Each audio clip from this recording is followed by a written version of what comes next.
"You'll always be a nobody," my father said across the Christmas table, his voice flat and precise, cut through the sound of carols.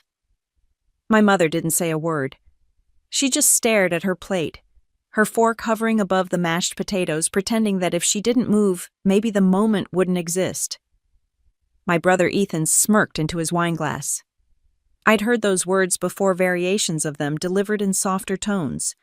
But this time, they hit differently.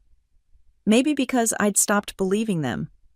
Or maybe because I already knew something they didn't. Before this dinner ended, the whole world would know my name.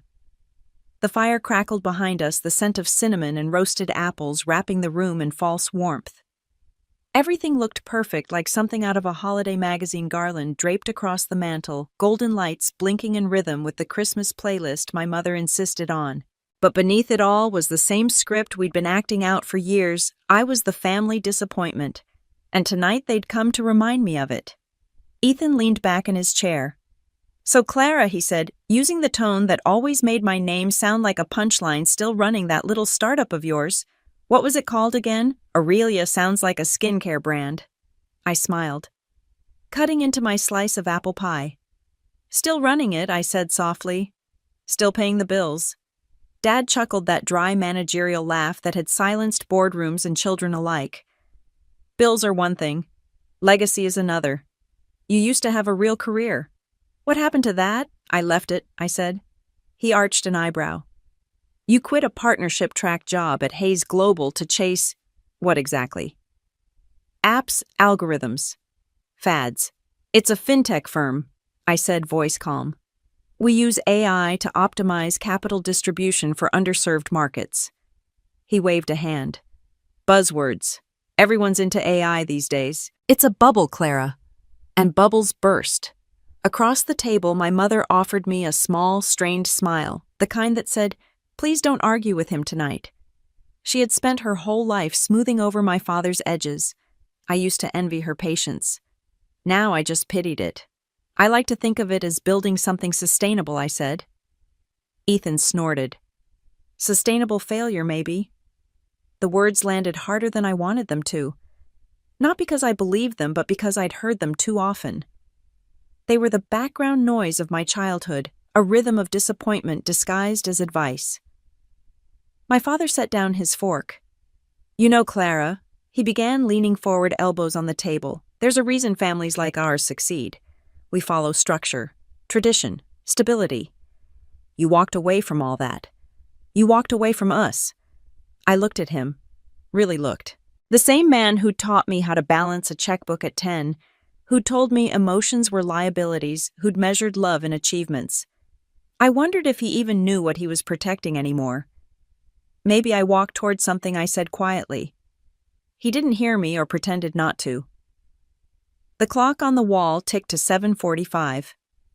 My phone face down beside my napkin buzzed once. I didn't look. I didn't have to. I knew what it was. The timing was perfect. "Clara," my father said again, his tone now almost pitying, "you're 30. You should think about settling down. A steady job. A husband." That William boy was a good one. My stomach tightened at the name. William, my ex, the man my parents adored, who once told me that tech is a man's world and that I should stick to something people take seriously. He worked at a major investment bank, now probably still congratulating himself for existing. Ethan raised his glass. "To my family," he said with a grin. Dad nodded, clinking glasses with him. "To succeed," he added. They both looked at me, waiting for me to toast back. I just raised my water. "To timing," I said. They didn't understand. Not yet. At 7:58, Ethan's phone buzzed. He frowned, unlocking it. His smirk slipped. "What is it?" Dad asked. Ethan blinked, then looked at me. "Why is your face on Forbes?" The room went still. Even the fire seemed to hold its breath. Dad frowned. "What are you talking about?" Ethan turned the screen so everyone could see. My name glowed in bold letters under the headline, "Forbes 30 Under 30, the youngest billionaire banker, redefining global finance." Mom gasped. "Oh my God." Dad stared, eyes darting from the screen to me as if trying to reconcile the daughter he thought he knew with the woman sitting across from him. This must be a mistake. It's not, I said softly. They published it right on schedule. He stood. Schedule. I looked at my phone. Yes. They told me it would go live at 8 p.m. Eastern Time. I thought it might make dinner interesting. No one spoke. Mom's hand trembled as she reached for her glass. Clara, billionaire banker, Ethan was still scrolling, muttering numbers under his breath.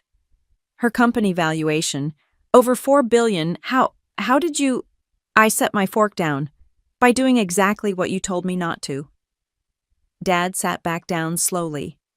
You bought into Hayes Bank. I bought controlling shares, I corrected. It was a strategic move. You might call it diversification. His lips parted, but no sound came out. I leaned forward, my tone still calm, even gentle. You see, Dad? You taught me everything about finance except imagination. You were building walls. I was building systems. The clock chimed 8. Outside snow began to fall soft and silent, covering the manicured lawn. Mom whispered, "Why didn't you tell us I met her eyes?" Because you never asked. You were too busy worrying about who I wasn't becoming to see who I already was. Ethan pushed his chair back abruptly and stood. This is insane, he muttered. Sit down, Dad said sharply, but his voice cracked halfway through the command. I rose instead, smoothing my blazer. Don't worry, I said. It's not payback. It's perspective. I started toward the door, pausing at the threshold. The golden light from the dining room stretched across the hallway, warm and deceptive. You know, I said, turning back, you always said I'd never be anybody. Turns out you were half right. I didn't become anybody. I became myself.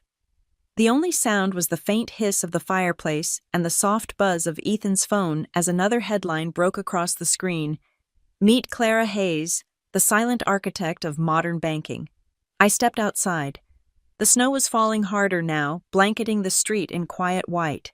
I breathed it in, the kind of silence that doesn't ask for approval, it commands it.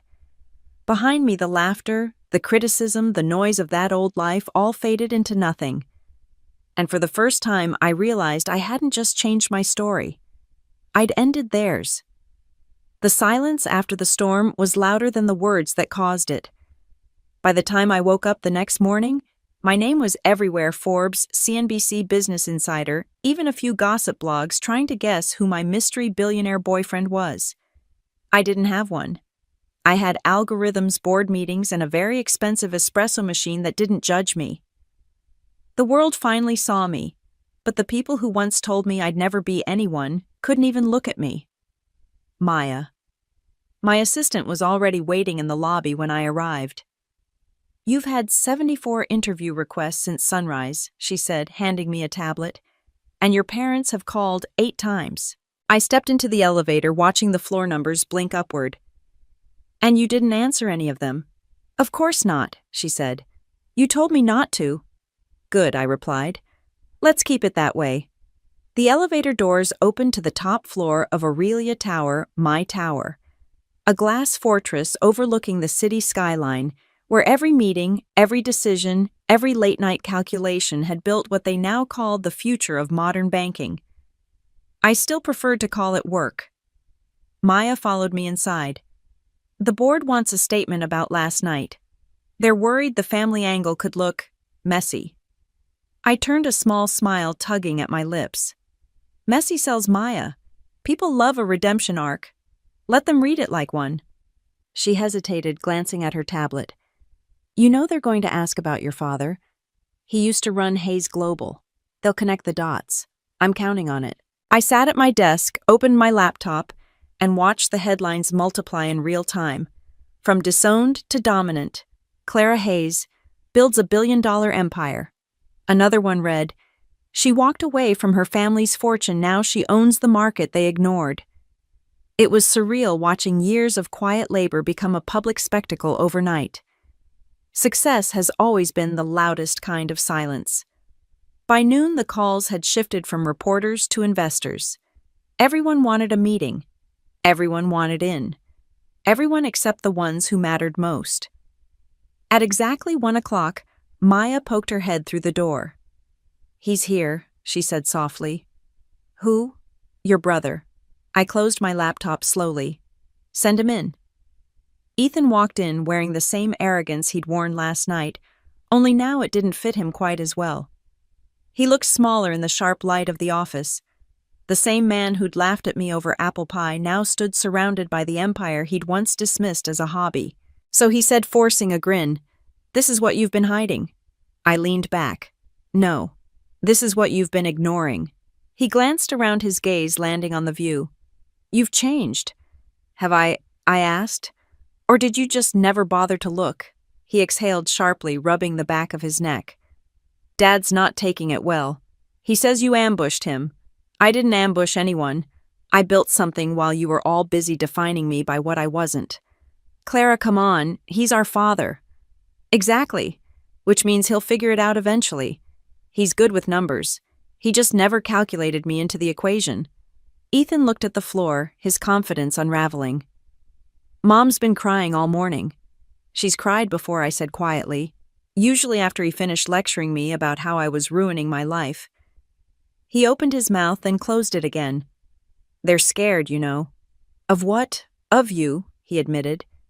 "You made them look small." I studied him for a long moment. "No," I said finally. "They did that all on their own." The words hung in the air, heavy and clean. He didn't argue. He couldn't. When he left, the silence returned, steady grounding, the kind that no longer hurt. I turned back to my laptop. There was still work to do. By evening, the city had shifted from days gray to golden twilight. I stood by the window, coffee in hand, watching traffic thread through the streets like veins of light. Somewhere out there, people were reading about me, debating whether I deserved what I'd earned. I didn't care. They could speculate. I'd lived the data. Maya returned with updates. "You're trending #2 worldwide," she said. "Also, your father called the press vultures and declined interviews." "That's progress," I said dryly. "And your mother emailed a journalist asking them to remove the quote where you called yourself self-made." "Did she?" Maya nodded. "She said it made your father look unsupportive." I laughed, not bitterly but genuinely. He was unsupportive. That's the truth. Let it stand. Maya hesitated. "Clara, if I may ask, what does it feel like? What does that feel like to win?" I thought about it.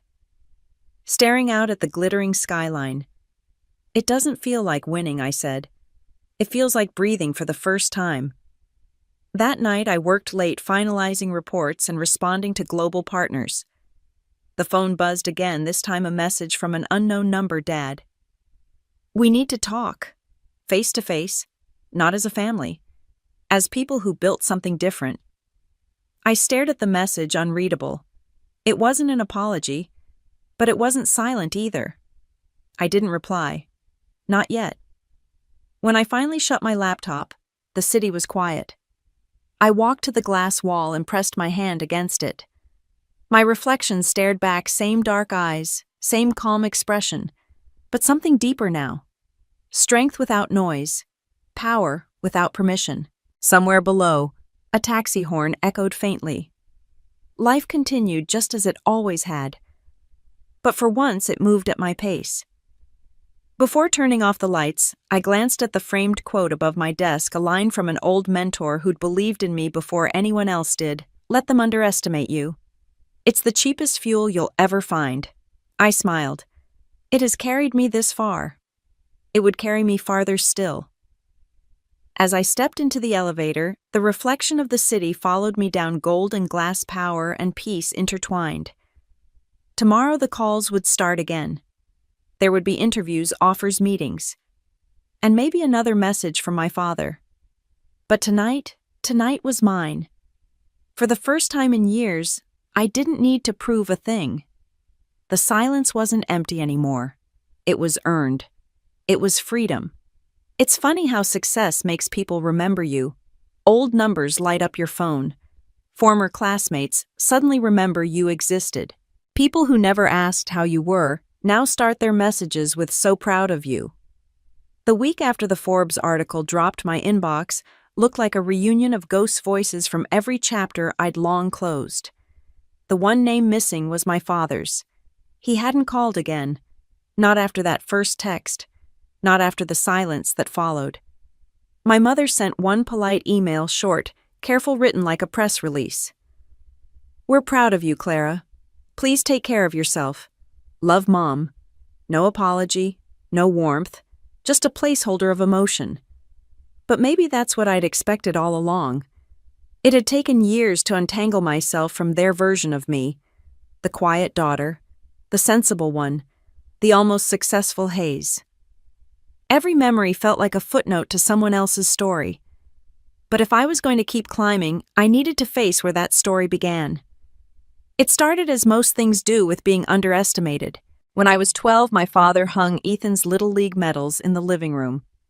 My robotics trophy went in the hallway behind the coat rack. "Sports are visible," he'd said. "They show discipline.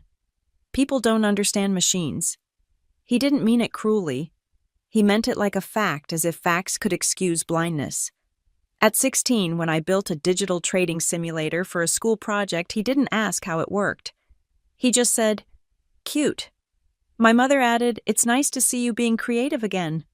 Creative, the word they used when they couldn't say capable. I remembered sitting on the back porch that night, laptop balanced on my knees, the summer air thick with honeysuckle and disappointment. I told myself that someday I'd build something so undeniable that even they couldn't ignore it. That night, the first sketch of Aurelia Bank was born. Back then, it was just an idea, a decentralized model for private lending using AI to track equity flows and minimize bias. I didn't even know if it was possible. I just knew I had to try. I'd stayed up until sunrise, lines of code spilling across the screen like rebellion written in syntax. Ethan came outside just as dawn broke. He was still in his football jersey from the night before, smelling of sweat and champagne. "You're still doing that computer thing?" he'd asked, yawning. "Yeah," I said. "It's going to change everything." He laughed, stretching. "Sure, sis. Just don't forget, real success happens where people can see it." He went back inside. I kept typing. The years that followed blurred into long nights, part-time jobs, and endless trial runs. While my parents hosted charity galas and Ethan climbed his corporate ladder, I built in the shadows, testing models, failing quietly, starting over. By 23, I'd moved into a one-bedroom apartment above a laundromat. The rent was cheap. The noise was constant.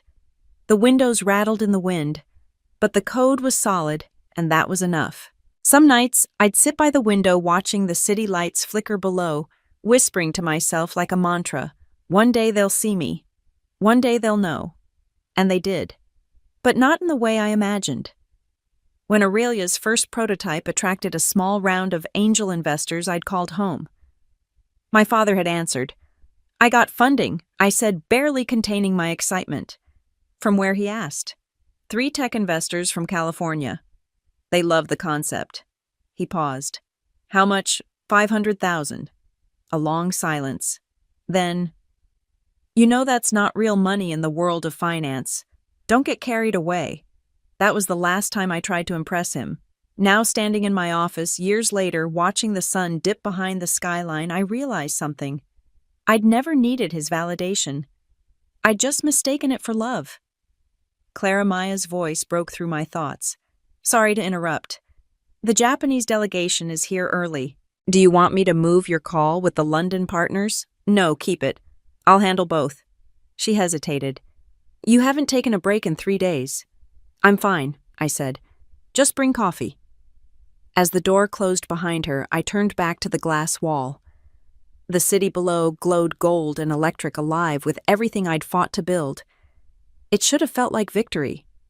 Instead, it felt like distance. Success has always been my language. But it was also my wall. Later that night, I found myself scrolling through old photos stored on a forgotten drive, birthdays, holidays, family dinners. Ethan in his graduation gown, my father shaking his hand. Me on the edge of the frame, smiling too wide as if proximity could equal belonging. There was one photo that stopped me cold at 12, holding a model of a small robotic arm. My father's shadow stretched across the wall behind me just out of frame. I remembered the moment the photo was taken. I'd been so sure I was on the brink of something extraordinary. Maybe I had been. The phone buzzed on my desk. A new message, unknown number. Dad, dinner. Thursday. Just us. No press, no drama. Please. For a moment, I didn't move. Then I typed 2 words, Clara. We'll see. I set the phone down and closed the photo. The city outside pulsed with quiet energy, a heartbeat of glass and light. Somewhere out there, my past was waiting to confront me. But this time, it would meet me on my ground. As I left the office, I caught my reflection in the window, tired, yes, but certain. The girl who once hid behind her father's shadow had built her own light. And when I faced him again, I wasn't going to prove him wrong. I was going to remind him who taught me to fight. The envelope arrived on a Wednesday morning, hand-delivered by a courier who looked far too nervous for someone just doing his job. My name, Clara Hayes, was written in my father's unmistakable handwriting. The same sharp, impatient strokes I used to see scrawled across contracts and reprimands. Inside was a single sheet of thick cream paper. Family dinner. Friday.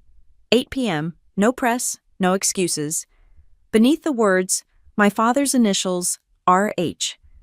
I stared at it for a long time before placing it back on the desk. Maya watched from the doorway, coffee in hand. I assume that's not a dinner invitation you were hoping for. No, I said. But it's one I've been expecting. She tilted her head. Are you going? I didn't answer right away. Outside the city hummed distant traffic, a low drum of life that never stopped moving. When you spend years being dismissed, I said there's a certain satisfaction in walking back into the room on your own terms. Maya smiled slightly. Want me to send flowers ahead? Not this time, I said. I'll bring something better. Friday came quickly. I spent the morning reviewing partnership agreements and the afternoon avoiding every message from my mother. My father had chosen the family house, the same one where every argument, every lesson, every quiet humiliation had taken place. The house of rules, trophies, and cold dinners that always tasted like expectations. As the car turned down the long driveway, I saw the familiar oak trees lining the path, lights strung between them like a scene from an old movie.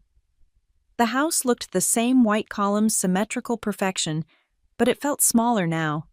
Or maybe I'd just grown. The door opened before I knocked. My mother stood there, her expression soft but uncertain. Clara, she said, voice trembling slightly. You came. I said I might, I replied. She stepped aside. He's waiting in the dining room. The air inside smelled like roasted chicken and nostalgia. Everything gleamed, crystal glasses, silver forks, polished wood. My mother had always believed that presentation could fix anything. It never had. My father was at the head of the table, standing instead of sitting. He wore no tie, just a dark shirt and that familiar air of control. Clara, he said. Dad. We stood there, 2 generals who'd spent years fighting different wars. He gestured to the chair across from him. Sit, let's talk. I sat. The chair creaked under the weight of memory. He poured himself a glass of wine, then one for me. You've made quite the spectacle, he began. I'd call it an achievement, I said. His jaw tightened. You blindsided your family. You made us look human, I interrupted. That was long overdue. The words hung in the air. My mother flinched slightly, glancing between us. My father set his glass down.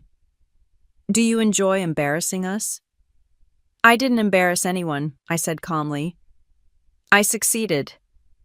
You just weren't paying attention. He leaned back, studying me as if I were a volatile stock. You could have come to me. I would have helped you, guided you. I laughed softly. You mean you controlled me? That's not fair. No, I said it's not. But it's true. He looked away for the first time that night. You don't understand what it's like to build a family legacy, to carry a name that means something. I do, I said quietly. That's exactly why I built my own.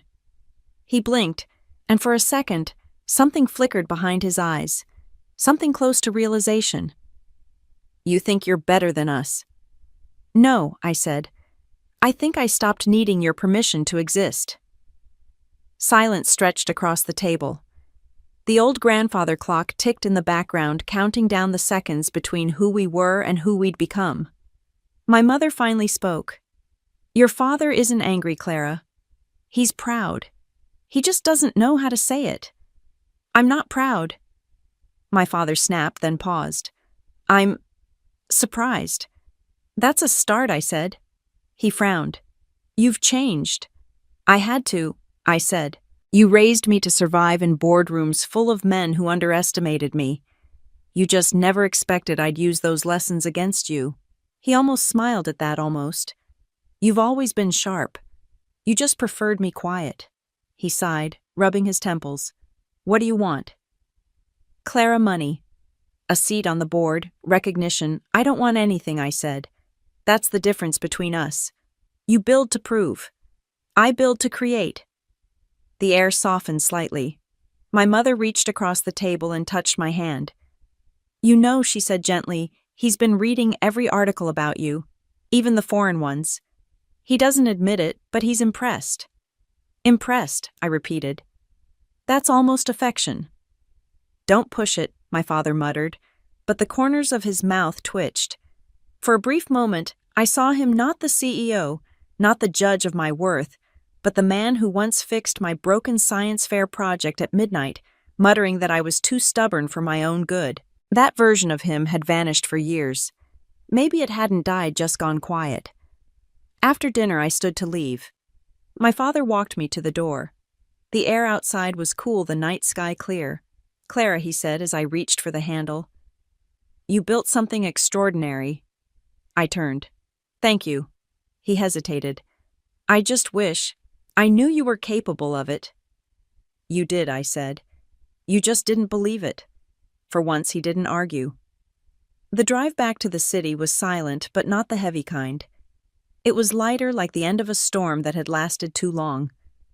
When I got home, I found an email waiting. From my father. Subject line, a proposal. Inside, just one sentence. Let's discuss what legacy really means. I stared at the screen, a slow smile spreading across my face. Maybe after all these years, he was finally ready to listen. And for the first time in a long time, I was ready to speak. I didn't open my father's email again for 2 days. It sat there in my inbox like a ghost. A reminder that the man who once measured my worth in failures was now asking for a meeting about legacy. The word felt strange coming from him. Legacy had always meant his empire, his control, his surname. Now it was mine. When I finally replied, I kept it simple. Thursday, noon, my office. The morning of the meeting, the sky over Manhattan was gray, the kind of winter light that made the city look metallic. Maya hovered by the door as I reviewed quarterly reports. Are you sure you want to do this here? She asked. Yes, I said. If he wants to talk about legacy, he can step into the one I built. At exactly 12 o'clock, the elevator doors opened and my father walked into the office.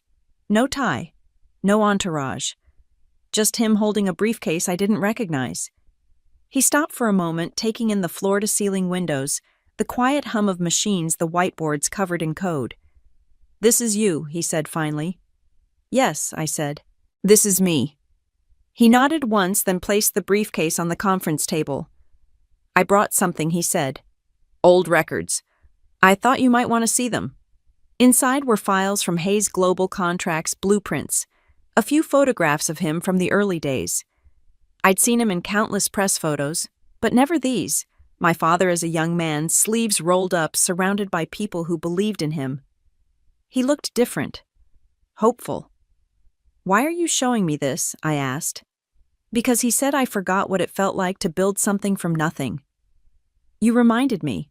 It wasn't an apology, but it was closer than anything he'd ever said before. We sat across from each other at the long glass table. For once, there was no power dynamic, no corporate hierarchy. Just two builders trying to understand each other. He cleared his throat. I've been thinking about partnerships. There's potential for Hayes Global to expand its AI infrastructure. I thought I stopped him with a look. No, Dad. We're not merging. He frowned. Clara, this isn't about control. It's about combining strengths. You mean rewriting history, I said. You want the Hayes name tied to what I've built. That's not partnership, that's reclamation. The silence stretched. He exhaled slowly. You think I'm here to take credit? I think you've spent your life taking it, I said evenly. And now that you can't, you don't know who you are. He leaned back, eyes narrowing. You've become very good at making everything sound like a power play. I learned from the best. Something flickered across his face. Pride, regret. Maybe both. You've changed, he said quietly. No, I said. I just stopped shrinking. He looked away, studying the skyline. Do you ever wonder, he said finally, what it cost you, all this, the work, the walls, the loneliness? I hesitated. Every day. And was it worth it? I thought about the nights coding alone in my apartment, the mornings waking up to another rejection email, the family dinners that left bruises you couldn't see. Yes, I said, because at least the pain belonged to me. He nodded slowly. That's the thing about success. It doesn't erase the pain, it just changes who gets to control it. For the first time I saw it, the faint exhaustion behind his precision, the weight of decades spent chasing the same kind of approval I'd once begged him for. Maybe we weren't that different after all. He stood glancing around the office one last time. You've done something remarkable, Clara, he said. Truly. But remember, empires fall when they forget the people who built them. I haven't forgotten, I said. I just stopped trying to save the ones who tore me down. He gave a small, weary smile. You sound like me when I was your age. That's the problem, I said softly. He nodded, accepting the hit with surprising grace. Then he reached into his briefcase and slid a small envelope across the table. This is for you.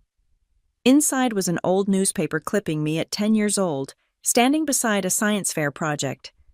The headline read, Local Girl Builds Predictive Algorithm Prototype. In the corner, someone had written, You were always right about data. I looked up. You kept this. He met my eyes.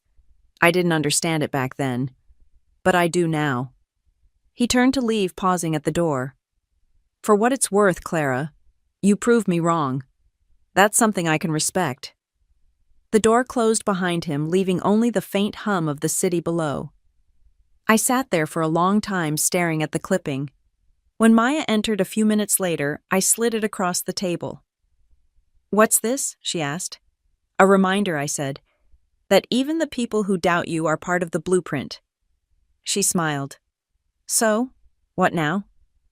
Now, I said, glancing at the skyline. Now I build something he can't understand. She raised an eyebrow. Bigger no, I said. Better? Later that evening, as the sun dipped behind the glass towers, I stood by the window with the clipping still in my hand. The lights of the city reflected against the glass, infinite and untouchable. Recognition had a price. It always did. But for the first time, I wasn't the one paying it. Below, the streets buzzed with motion people chasing, climbing, fighting for a name.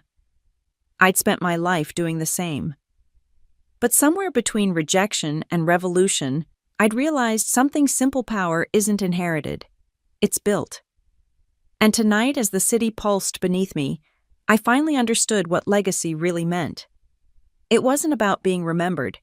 It was about being undeniable.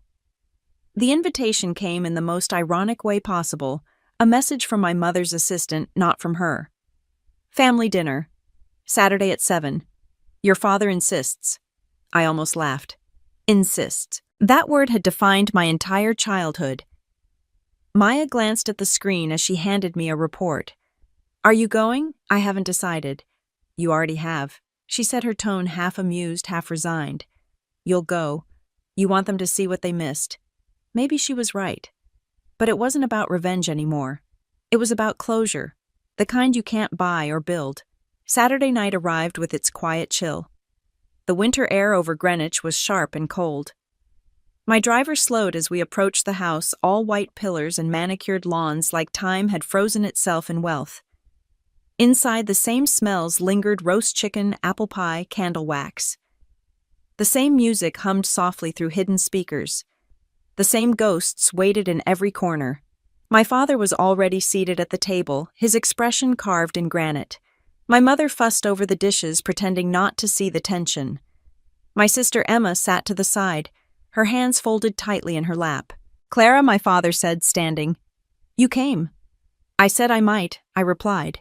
He gestured toward the chair across from him. "Sit. Let's eat." I took my seat, slowly feeling every watchful gaze. The table gleamed beneath the chandelier's soft light, every fork aligned with military precision. I'd forgotten how oppressive perfection could feel. The first course was quiet, too quiet. Then my mother broke the silence. "Your company's doing very well," she said carefully. "We saw the article in the Wall Street Journal." "Thank you," I said, sipping my water.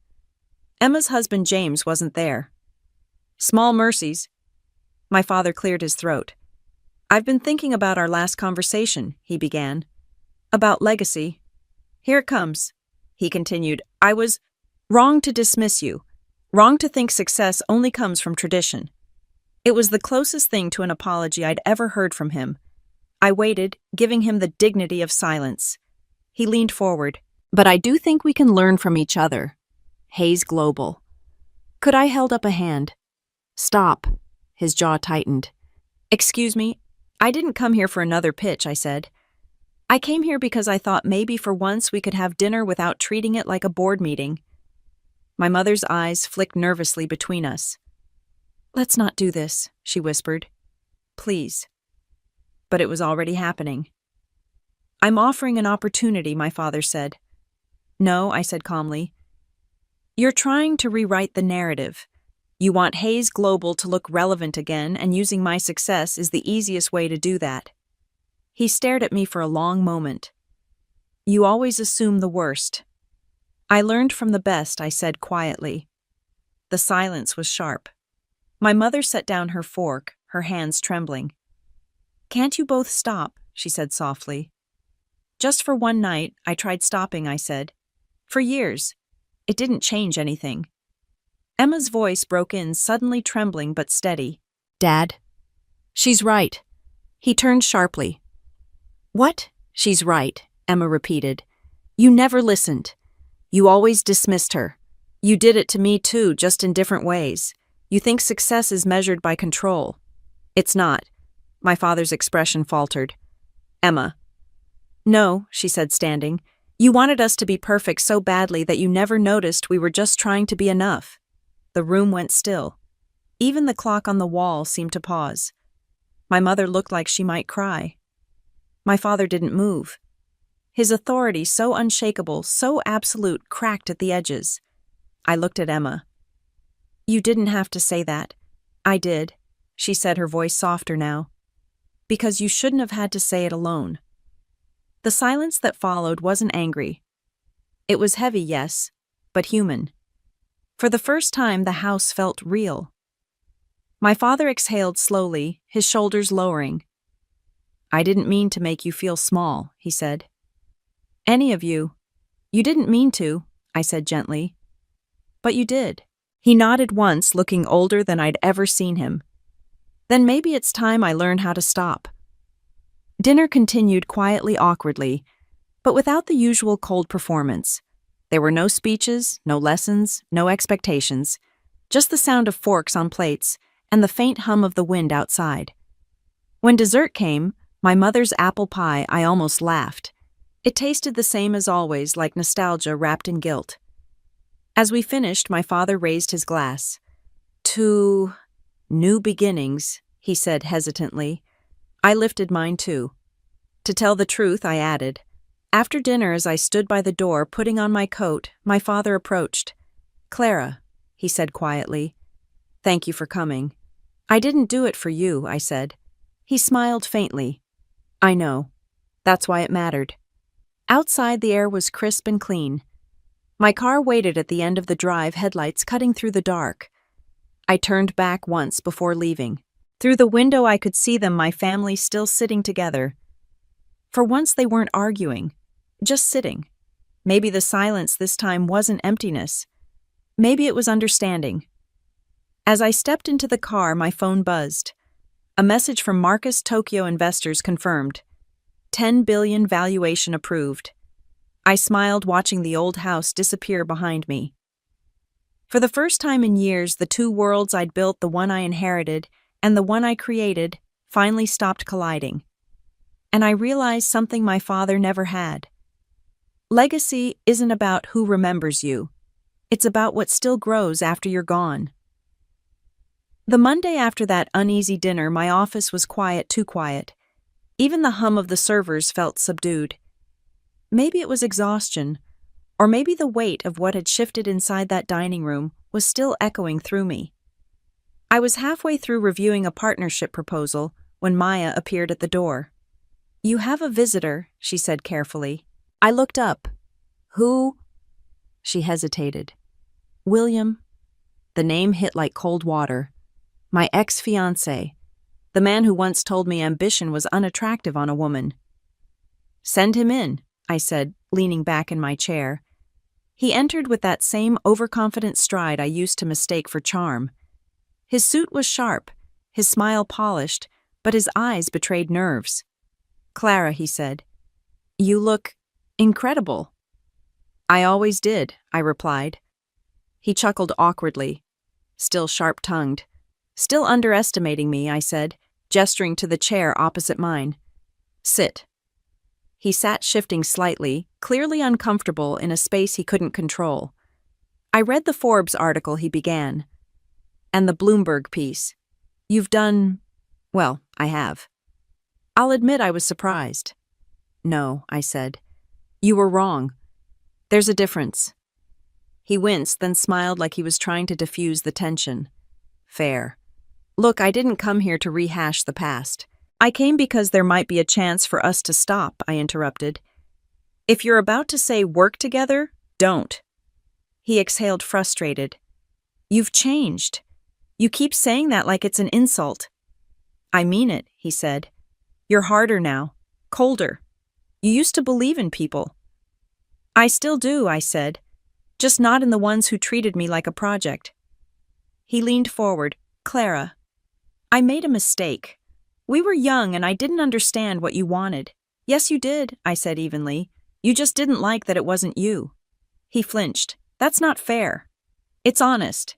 He looked down, then back up. "I saw your father last week." My pulse tightened. "Why?" "He reached out to me," William said.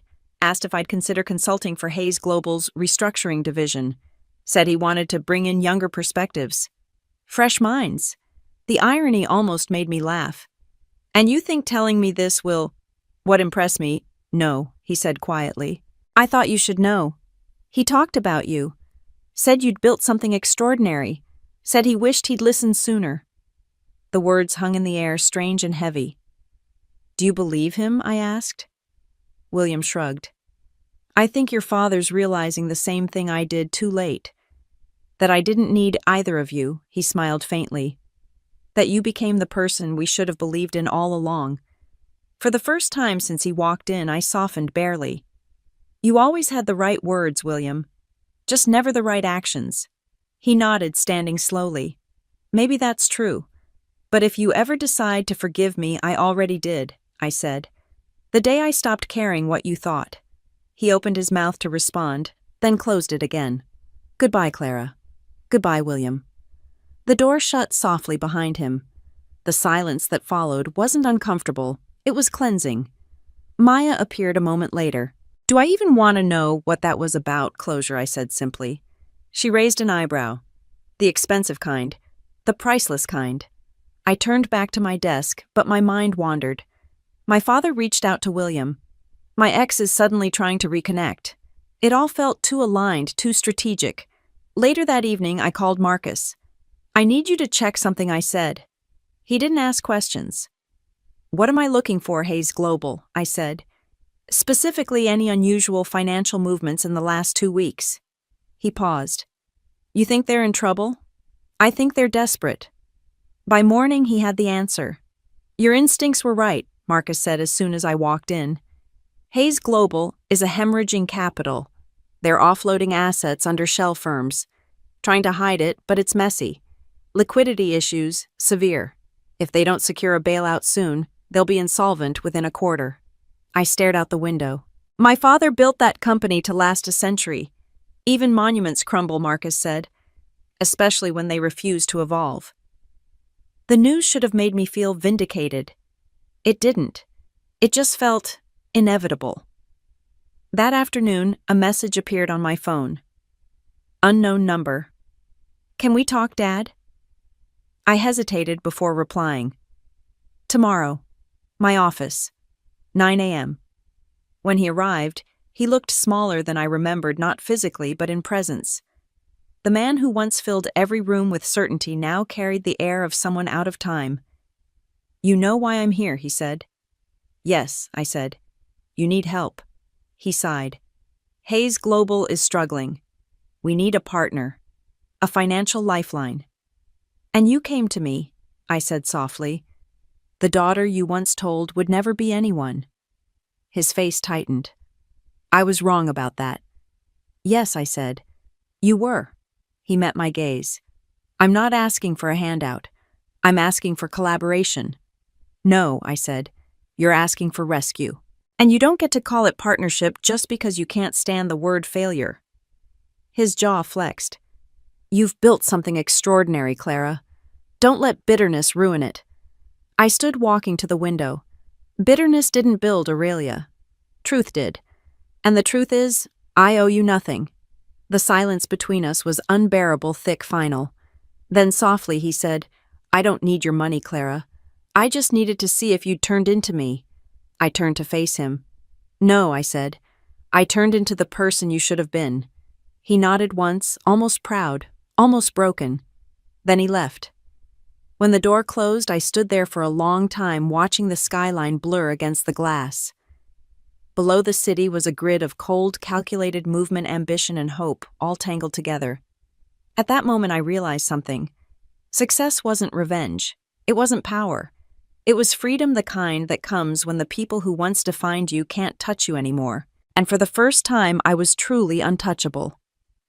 2 weeks after my father's visit, Aurelia Capital was busier than ever.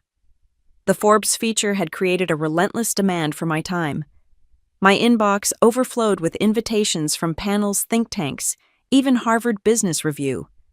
Everyone suddenly wanted my voice on what I'd been building quietly for years. But one message stood out. Hayes Global Request for Acquisition Discussion. I stared at the subject line for a long time. My father's company, once a symbol of everything I wasn't, was now asking for a meeting to discuss being acquired by mine. Maya noticed the look on my face. "Good news or trouble?" "Both," I said. "Set up the meeting, Thursday, 10 a.m. The day arrived with the kind of nervous energy you could feel in the air.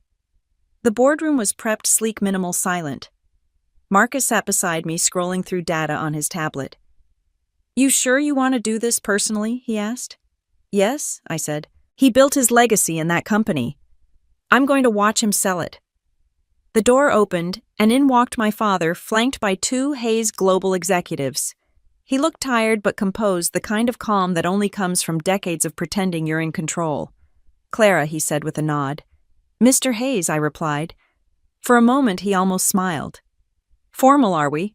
"It's a formal occasion," I said evenly. He took his seat. The men with him exchanged polite greetings, their eyes flicking nervously around the room. Marcus began the presentation. "Aurelia is prepared to acquire Hayes Global's financial analytics division as well as the intellectual property associated with your data management systems. The offer is generous given your current position." My father's jaw tightened. "Generous. Considering your debt-to-revenue ratio, yes," Marcus said. My father exhaled, his pride visibly fighting to stay intact. "We've been through difficult quarters before. This doesn't define us." "It does if you refuse to adapt," I said. He looked at me sharply. "You think this is easy for me?" "Watching my company reduced to a bullet point in someone else's portfolio." "You mean in my portfolio," I corrected. The silence that followed was brutal. He straightened in his chair. If I sign this, I want one condition: the name stays. Hayes Global remains intact as a brand. I studied him for a long moment. No, he blinked. No names carry legacies, I said. Yours was built on hierarchy and intimidation. Mine will be built on innovation. The old name dies here. One of his executives shifted uncomfortably. Miss Hayes, perhaps a compromise? There isn't one, I said. The acquisition is clean. Hayes Global becomes Aurelia Financial Systems. Nothing less. My father leaned back silent. Then he smiled, but it wasn't warm. It was weary. You've learned to negotiate like a shark. I learned by surviving your waters, I said quietly. The meeting ended without ceremony. Documents were signed, hands were shaken, and just like that, the company that had once defined my family name was mine. After the others left, my father lingered. He stared out the glass wall overlooking the skyline. When I started Hayes Global, I thought I was building security, he said. Turns out, I was building a cage. Cages are just structures without doors, I said. You could have opened yours any time. He nodded slowly.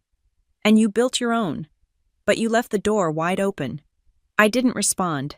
He turned toward me, his gaze softer than it had been in years. You did what I couldn't, Clara. You built something that didn't depend on fear. I met his eyes. You taught me what not to become. He gave a faint, almost rueful smile.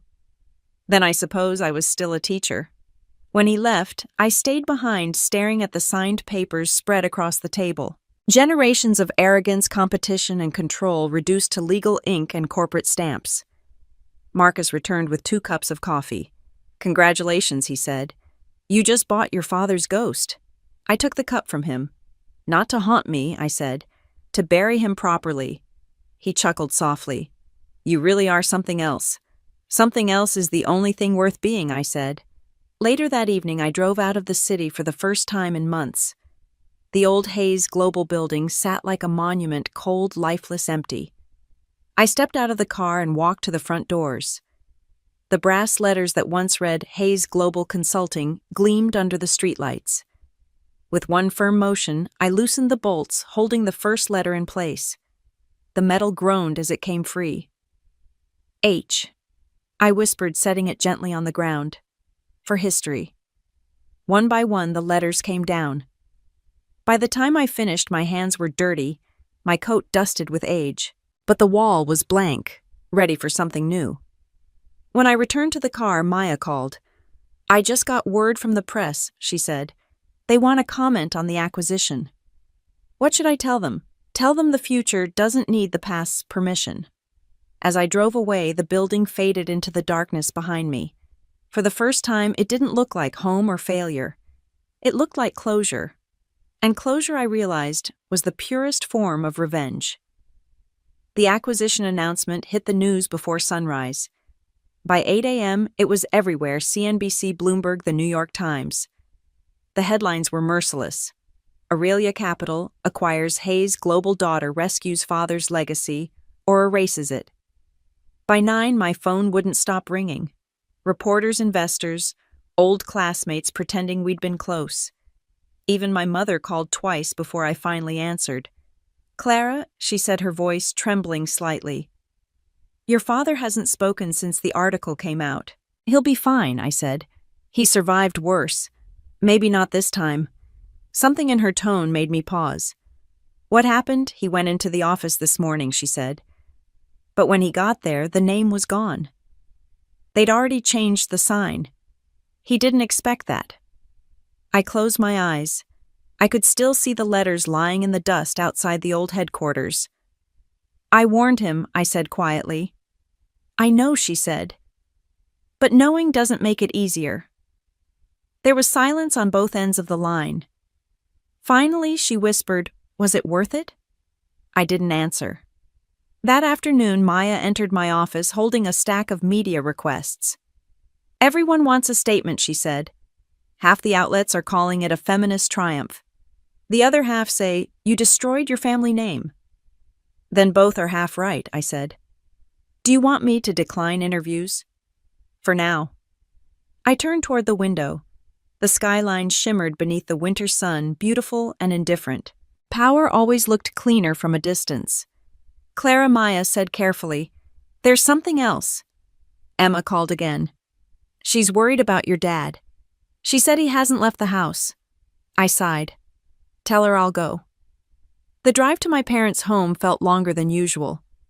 When I arrived, the house looked the same, immaculate, silent, trapped in its own perfection. My mother opened the door, relief and guilt fighting for space on her face. "He's in his study," she said. The study was dim-lit only by the fading afternoon light. My father sat by the window, still in his suit, staring at something in his hands. When I stepped closer, I saw it was the old brass H from the sign I'd removed. I didn't know they'd already installed the new one, he said without looking at me. I didn't either. I lied.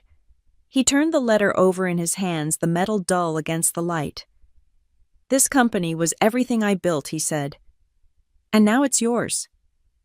"Not yours gone," I said. "Just changed." He smiled faintly. "That's what every generation tells the one before it." I sat across from him. "You were right about one thing I said. Power doesn't stay still. It evolves." He looked at me then, and for the first time I didn't see authority or disappointment, just a man realizing how quickly the world had moved on without him. "I never wanted to hurt you," he said quietly. "But I see now that I did." "Yes," I said. "You did. And I spent half my life trying to prove I didn't deserve it." He nodded slowly. "You proved it. More than I ever expected." We sat in silence for a long time. Outside, snow had begun to fall in soft, steady sheets. "Do you regret it?" he asked suddenly. "The acquisition." "No," he said. "The cost." I thought about it, the sleepless nights, the broken relationships, the years of silence between us. Sometimes I said, "But regret doesn't change results." He chuckled softly. "You sound like me." "I learned from you," I said. "That's what scares me." He looked down at the letter again, tracing its edges. "Maybe that's what legacy really is, not what we build, but what we leave inside the people we hurt." I didn't know how to answer that, so I didn't. When I left the house, the snow had thickened. My car's headlights cut through it in narrow beams, and the world outside looked clean, untouched, like everything could start over if you wanted it to.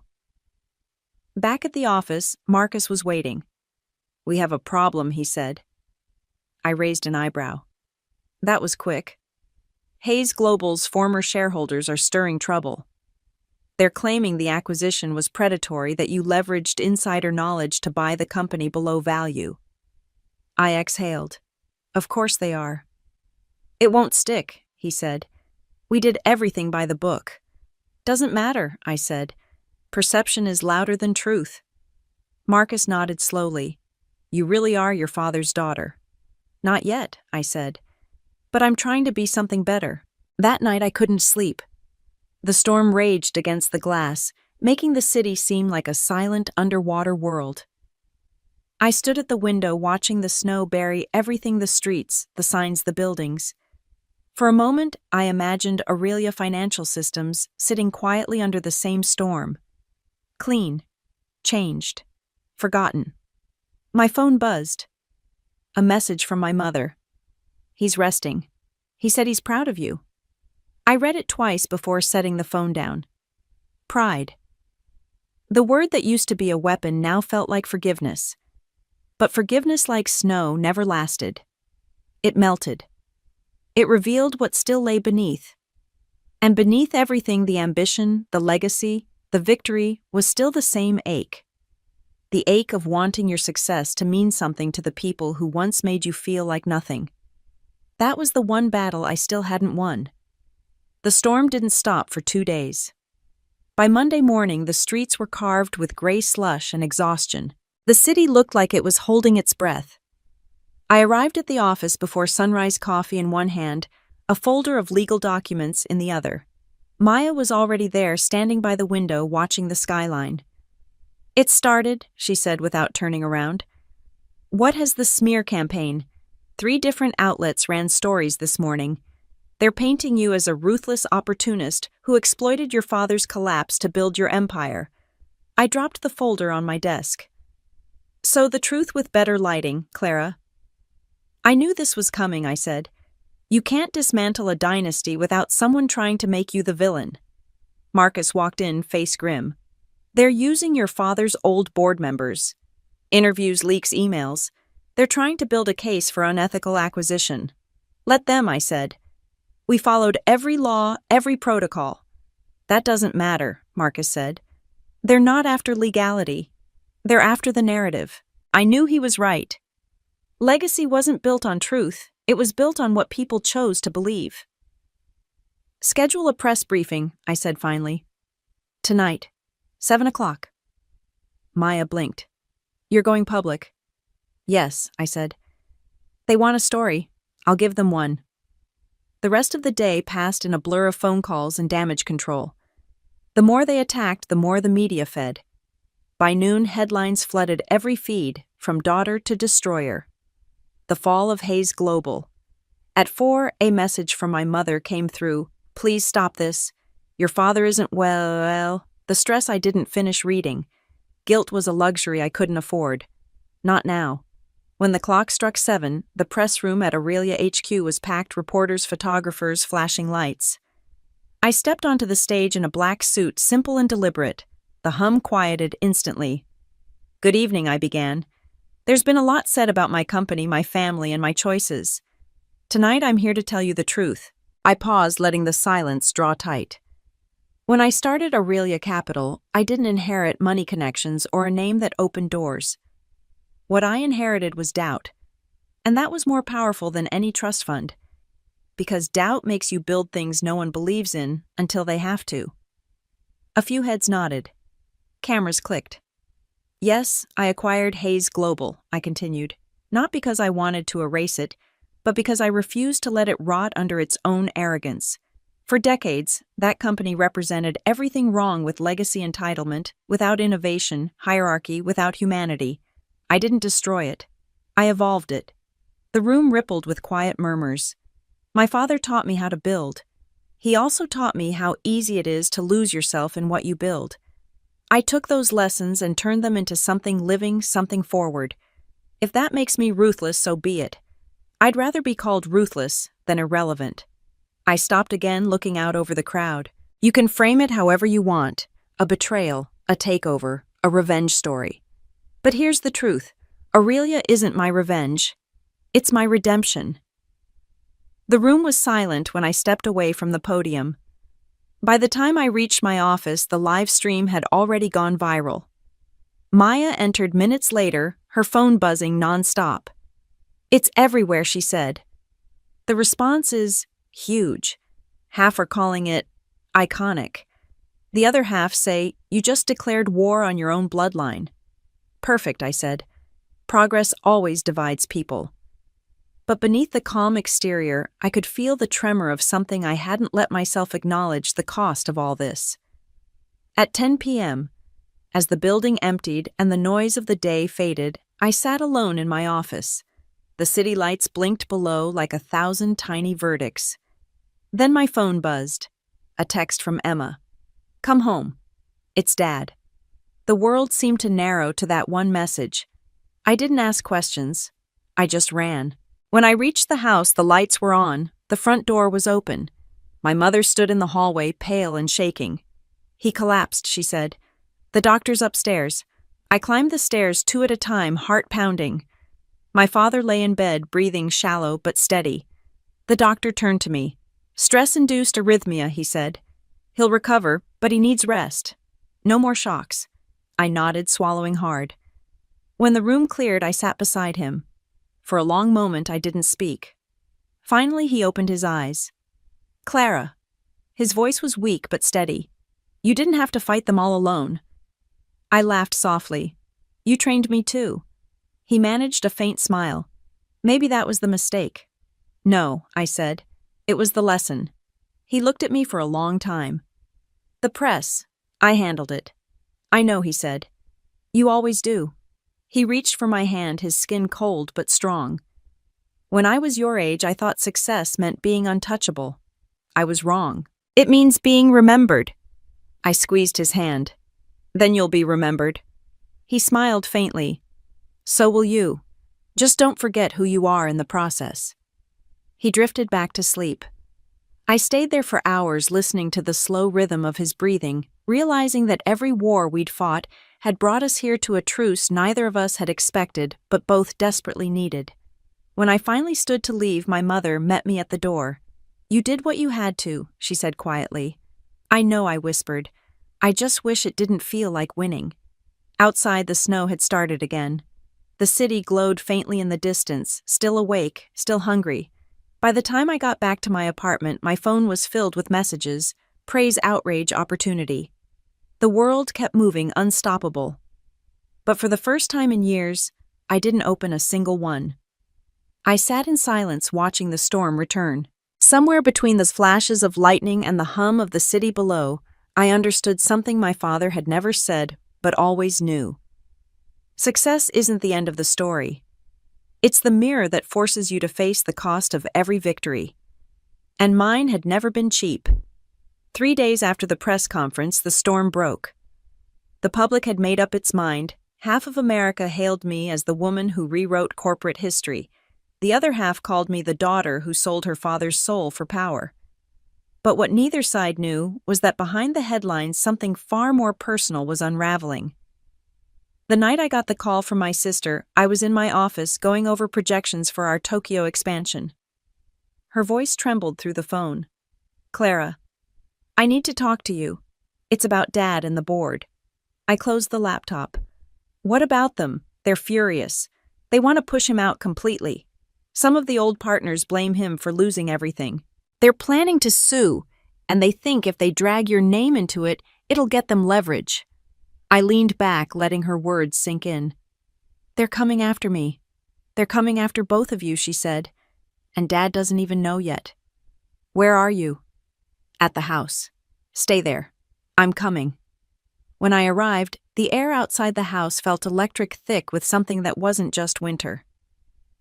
My father was sitting in his study again, the old H still on his desk, half buried under stacks of papers. He looked up when I entered, his eyes tired but sharp. I know why you're here, he said. Emma told me. Then you know they're preparing legal action.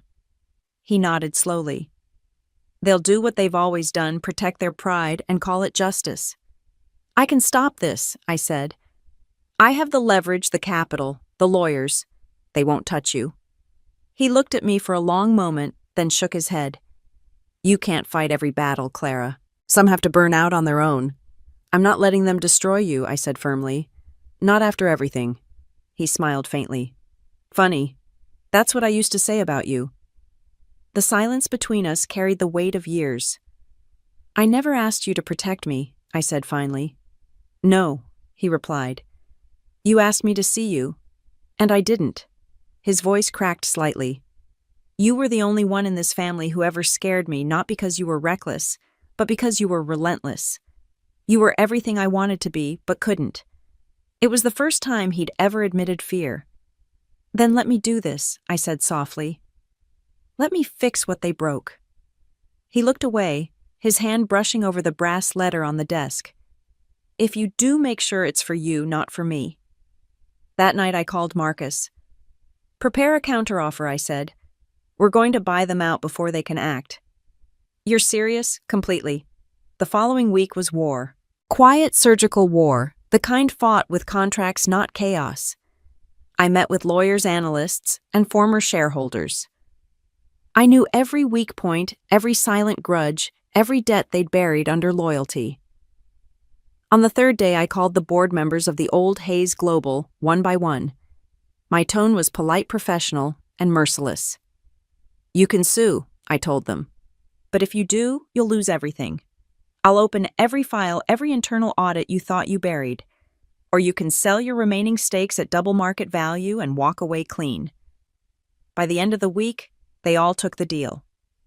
When the last signature came through, I sat back in my chair, the adrenaline draining from my veins. It was over. The Hayes Empire. What was left of it belonged to me completely. But victory didn't feel like triumph. It felt like silence. That night I went back to the house again. My father was sitting in the same chair, a cup of untouched tea beside him.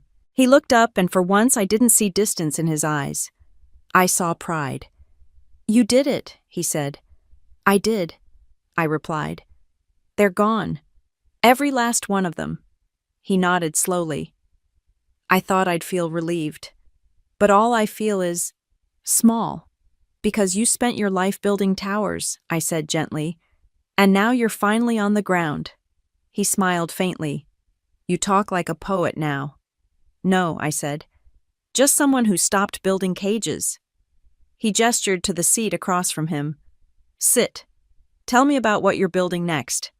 I sat, and for the first time I told him everything: the AI initiative, the expansion into sustainability, the partnerships we were forming to rebuild education through tech. He listened not as a critic or competitor, but as a father. When I finished, he said quietly, "You're doing more good than I ever did." "That's not true," I said. "You gave me the blueprint.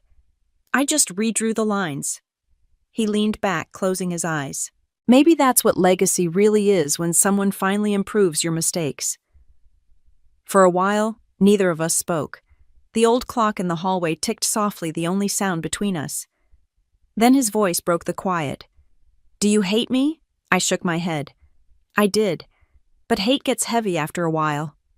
I had to put it down. He smiled, eyes still closed. Then maybe we both won after all. When I left, the night air was sharp and clean. Snow covered the ground again, soft and bright under the porch light. As I walked to my car, I looked back at the house. The windows glowed faintly, like something inside was still alive, fragile but alive. Back at my apartment, I poured a glass of wine and sat by the window overlooking the city. My reflection merged with the skyline, the same skyline that used to intimidate me, that now belonged to me in pieces of glass, steel, and code. My phone buzzed. A message from Marcus. The board officially dissolved. Aurelia now holds full control. "Congratulations, Clara. You've rewritten history." I stared at the message for a long time before typing back. History doesn't need rewriting. It needs closure. Then I turned off the phone, finished my wine, and watched the city lights flicker against the dark. The war was over. The legacy was mine. But somewhere deep inside, beneath all the noise and victory, I knew this wasn't the end. It was the reckoning before the rebirth. The invitation arrived in a simple white envelope, hand-delivered, no logo, no title. Just a line of embossed letters: family dinner. Thursday, 7 p.m. For a moment, I thought it was a mistake. Then I recognized my mother's handwriting. When Thursday came, I almost canceled 3 times. My calendar was packed: meetings with investors in Singapore, a live CNBC segment, a gala invitation from the governor. But something in me, something small and quiet, knew I had to go. It wasn't an obligation. It wasn't forgiveness. It was closed. The house hadn't changed. The same brick walls, the same polished brass knocker, the same faint smell of old wood and memory. But the air was different, softer, somehow less sharp. Mom opened the door. "Clara," she said, her smile uncertain but real. "You came." "Of course." Inside, the dining table gleamed as it always had, though this time the setting was simpler. No crystal, no imported centerpieces, just roasted vegetables, a baked apple pie, and candles that flickered unevenly. My father was already seated at the head of the table. His suit was gone, replaced by a soft gray sweater. He looked lighter. "Clara," he said, standing as I approached. "Thank you for coming." "Thanks for inviting me," I replied. We sat. The silence at first was fragile, like glass between us. Then Mom cleared her throat. "I made your favorite rosemary bread. You used to love it." I smiled. "Still do?" For a few moments we just ate. No tension, no accusations. Just the sound of forks and quiet breathing. It was strange, peaceful in a way I hadn't expected. Finally, my father set his glass down. There's something I'd like to say. I looked up, bracing myself. I spent most of my life believing power came from being right, he said. But I was wrong. It comes from listening. And I didn't listen to you to anyone. I thought I was protecting the family when really I was just protecting my pride. Mom reached over and touched his arm gently. He looked at her, then back at me. When you took over Hayes Global, I told myself you'd ruined everything I built, he continued. But I see now you didn't destroy it. You saved it from becoming obsolete. You made it matter again. You made me matter again. The lump in my throat came before I could stop it. Dad, he raised a hand. No, let me finish. I was wrong about what success means. It's not about the size of a company or a bank account. It's about impact. And you've made more of that than I ever dreamed of.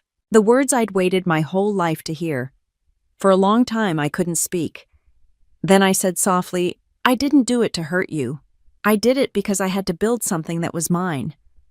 He nodded. I know. And I'm proud of you for it. Silence again, but this time it wasn't heavy. It was the kind that comes after storms when the world feels new. After dinner, Mom brought out the apple pie. Remember Christmas, she said, smiling faintly. You used to steal the crust before it cooled. I laughed. I deny everything. The laughter felt good, like air returning after being held too long. As we ate, Emma arrived late as always, breathless and apologetic. Traffic, she said, quickly setting her bag down. And a board meeting. Dad chuckled. Some things never change. She turned to me. Clara. I wanted to say thank you. For helping with our situation, I waved it off. You don't owe me anything. No, she said, but I do owe you honesty. I spent years resenting you for chasing things I didn't understand. Now I see you weren't chasing, you were building. And I was just standing still. Her eyes glistened. I'm sorry, I smiled. Apology accepted. We talked late into the night. About childhood mistakes, the future. About rebuilding not as rivals, but as something close to family again. When it was time to leave, Dad walked me to the door. You know, he said, I've been thinking of stepping back completely. Let the world belong to people like you now. It already does, I said. He smiled. Good. Then maybe it's in better hands than I thought. The drive back to the city was quiet. Snow fell again, slow and soft, catching the light from passing cars. For once, I didn't think about numbers or markets or headlines. I just drove. When I reached Aurelia Tower, the building shimmered in the moonlight. My name on the glass no longer felt like proof, it just felt like a presence. Inside, Maya was waiting near the elevator. You're still here? I asked, surprised. She smiled. Just finished the final press release. Forbes wants a follow-up interview. Let them wait, I said. She tilted her head. You okay? I nodded. Yeah. For the first time, I actually am. I took the elevator to the top floor. My office was dark, the skyline glowing through the glass. I walked to the window and looked out at the city alive, restless, infinite. In the reflection, I could still see the girl I once was, the one sitting at a second-hand desk coding late into the night, trying to prove she was worth more than anyone believed. I whispered to her, "We did it." Then I turned away and looked at the framed Forbes cover hanging on the wall. Clara Hayes, the banker who built a billion-dollar future. I'd once thought that headline was my victory. Now it was just a milestone. On the desk lay a single handwritten note from my father. Pride doesn't build legacies, understanding does. I smiled. Outside the city pulsed alive with stories being written, dreams being built, people daring to begin. I turned off the lights and stepped out of the office, leaving it dark and quiet behind me. Tomorrow would bring new battles, new ambitions, new storms. But tonight was peaceful. And as I walked through the lobby, passing the golden letters spelling Aurelia Financial Systems, I thought of every voice that once told me I'd be nobody. They were wrong. I wasn't just somebody. I was the somebody who proved that even the quiet